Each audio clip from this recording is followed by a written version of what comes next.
Hey there everyone, this is the Vintage Sewing Machine Garage, making my first video in quite a while.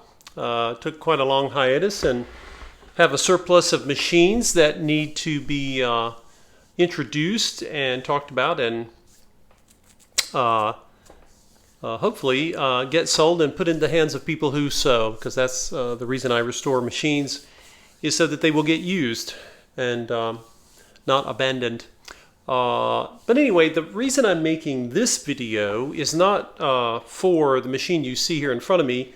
I will be making a video on this machine specifically, but I wanted to talk a little bit about what you don't want to do when you get a machine.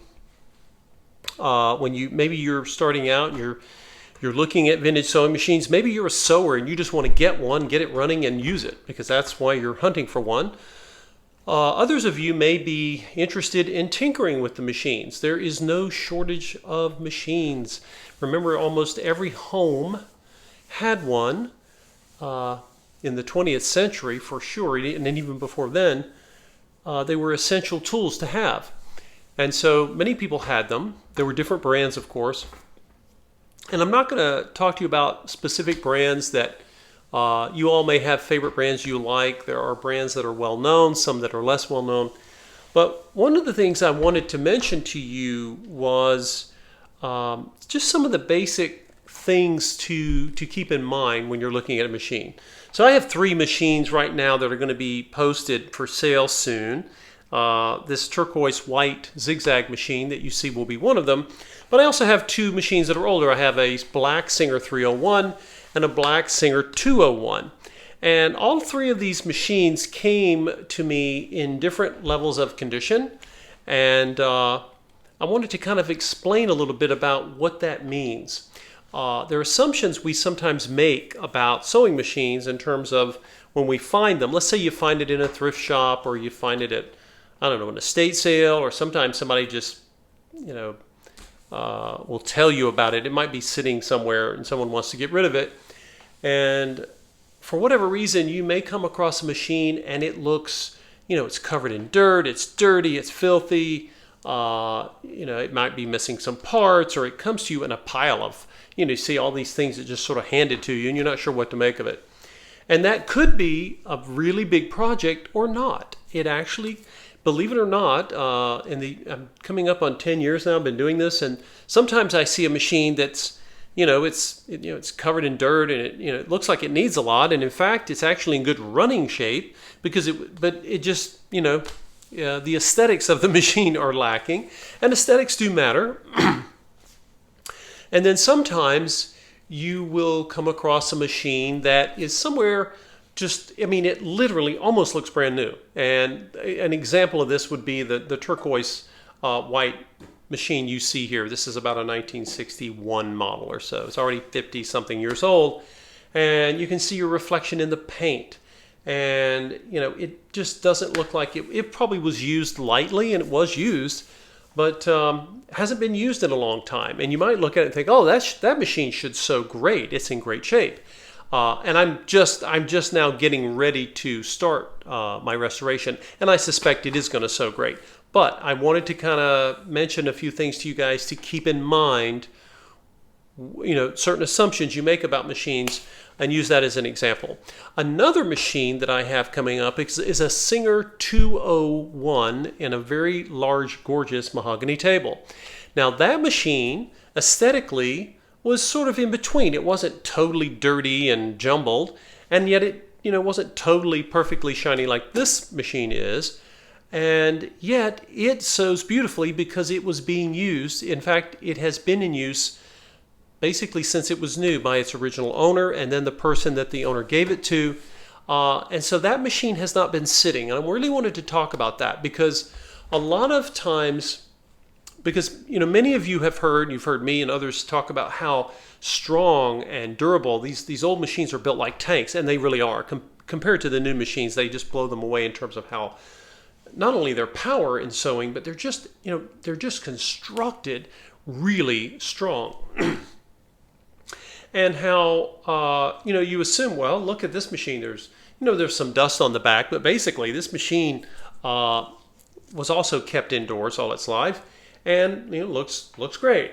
And so I'll give you this one as an example. Let's talk about the turquoise machine. I'll kind of try to explain what I'm talking about here. So I get the machine. I've had it for a while. I'm getting ready to actually go through and restore it. Now, the Singer 301, because if you saw it when I got it, you say, gosh, well, I know that needs restoring because it needed new cords. It's got brand new cords now. I finished its restoration. It's going to be posted soon. But if you look at this machine here, you might think, well, why do you need to restore it? All you have to do is wipe some dust off, put some oil in, thread it, and just crank it up and go. And that's not true. And I want to talk about why that looks can be deceiving in terms of why. People say, why do you have to restore the machine? Because I spend hours on these machines. The 201s take longer than any of them. You've heard me talk about that quite a few times. But why would a machine that looks like this, let's say you come across something, hey, it looks great. I knew the person that I got it from. It's fantastic. I don't need this thing restored. Why would you want someone like myself or another person that does this to go through the whole machine? Is that a waste of time? Is it a waste of resources, money? No, it's not. And I'll explain. This machine I bought this machine from a woman who got it from her mom, and she decided to sell it. And, it's in the table it came in when it was new. And I'm going to need to get a bobbin case for it, and that's why it's taken me a while to get to it. Well, when you look at the machine, you have to realize this machine has not been used in a few decades. Okay, it has actually not been used. When I call machines heirloom quality, those are the only machines that I restore. I mean that they are all of the mechanical parts, the parts that are crucial to the machine's functioning. The parts that are under stress are all steel or iron. It's okay if a dial or a button or something has some plastic trim. That's not under stress. I'm talking about the mechanical drivetrain of the machine should be steel. And they are heirloom quality. Well, that means that metal parts that move need to be lubricated. And if a machine hasn't been used in a while, no matter how beautiful or clean it looks, the one thing you don't want to do when you first get it is to go up and start moving stuff, right? I've seen people do this. They'll say, hey, I wonder if this works. And they'll start grabbing the levers and the knobs and the dials and turning. Oh, it must be great, And they might reach down and touch this knob. One of the worst things you can do with a machine, I don't care how strong and durable it was built, is to start trying to get it to move before it has been cleaned and lubricated. Okay? Remember the Tin Man and the Wizard of Oz. You would not do this with anything, no matter how tough it is. Again, it's been sitting. So what am I going to do with this machine? I have not plugged this machine in. I have no doubt that it's going to run. I think it's going to run fine. Okay? And if it doesn't, I know how to make it run. But I think the machine is fine, but as a precaution, what I'm going to do is I'm going to be removing the cover. And whoever buys this machine, if you're a person who wants to sew on one of these, you're not going to have to do all that. Oiling the machine and keeping the lint free is really all you have to do. You never have to take these things in to be serviced. They're fine. You can't really hurt them. But when you're restoring a machine that sat for decades, I'm going to take the cover off and I'm going to get rid of the dust and the lint, right? I don't expect there to be much in here. Now, but underneath, there is, no surprise. You see some dust bunnies, of course you do. But I'm going to remove all that, okay? It's easily done. That's a tip. Don't start oiling a machine until you've gotten all the dust and dirt out, or you will create extra greasy mess for yourself. So, why is it important to do this? You clean the dust and the dirt out. But then, before I ever start moving things, before I ever turn the machine on or try to use its controls, I'm going to take my sewing machine oil. I can reach it. Ooh. I'm going to take sewing machine oil and I'm going to start lubricating certain points, okay?